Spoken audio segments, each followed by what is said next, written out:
Well, it was a Bochco show, and I shot 6 of them.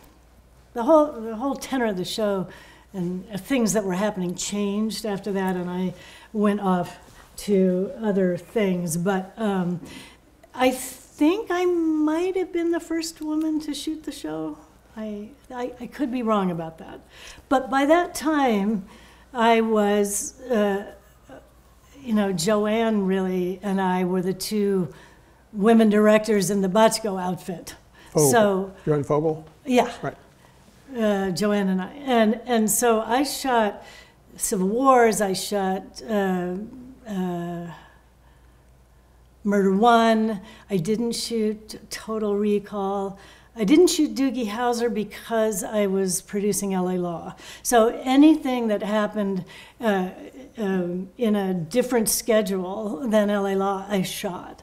And then LA Law went down, and I think they hired me to shoot that following season, two episodes. I shot a total of 6.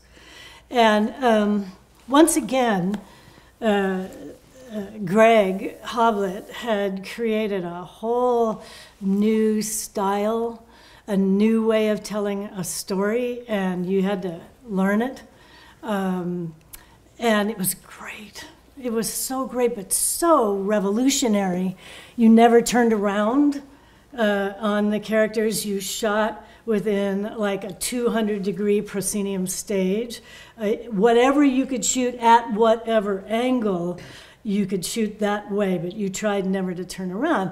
LA Law was 2 eyes, straight on. The close-ups had to match, the overs had to match.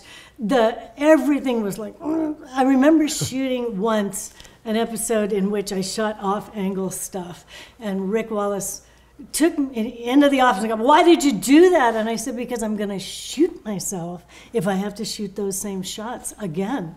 I had to do that." So I get into NYPD Blue, and it was like, whoa, this is awesome. And the other part of their style was you just kept shooting it from the same direction, so you shot wide in the same direction.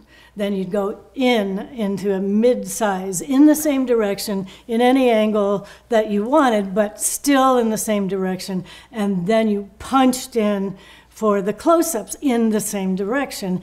And my initial mistake, my first mistake, was that I felt like everything was supposed to be perfect. So I shot like 200 versions of the wide shot and exhausted the actors.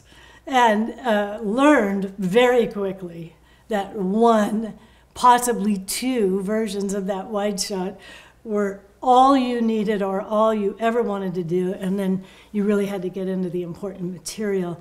But the very first time I shot that show, I think I shot hundreds of thousands of feet of film because it was such a great show, and I so wanted it to be good, and I missed the point, you know.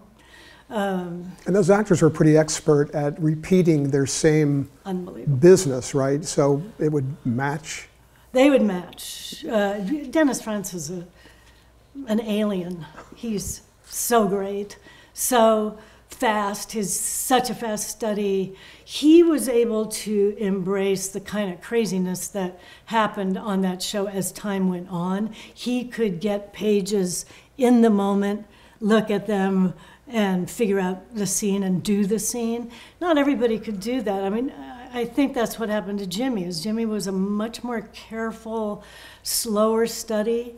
And when it got to David Milch being down on the set going, "Okay, you say that, and you say that," it ultimately, he just didn't want to do that. Jimmy Smits you're talking about. Yeah, I am talking about Jimmy Smits.